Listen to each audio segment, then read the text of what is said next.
घरात जर का लहान मुलं असतील तर नेहमी सुट्टी असली की काही ना काही नवीन बनवून मागत असतात। आज माझ्या मुलांना मिसळ खायची होती, तर मी मस्त अशी आपली कोल्हापुरी स्टाईल झणझणीत अशी मिसळ बनवली।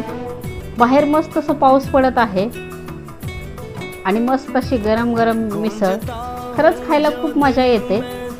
जर का तुम्हाला मिसळचा व्हिडिओ पाहिजे असेल तर आपल्या चॅनलवरती डिटेल व्हिडिओ केव्हाच अपलोड झालेला आहे। मी खाली त्रिकोणामध्ये लिंक दिलेली आहे, तुम्ही नक्की चॅनलवरती व्हिजिट करा। तुम्ही जर का हा माझा व्हिडिओ फेसबुक आणि इंस्टाग्रामवरती पाहत असाल तर लाईक शेअर आणि फॉलो करायला विसरू नका। यूट्यूबवरती पाहत असाल तर लाईक शेअर आणि सबस्क्राईब करायला विसरू नका। अशाच नवनवीन चटपटीत चमचमीत रेसिपीजसाठी चॅनलला नक्की सबस्क्राईब करा। पुन्हा भेटूयात मस्त अशा नवीन रेसिपीसोबत।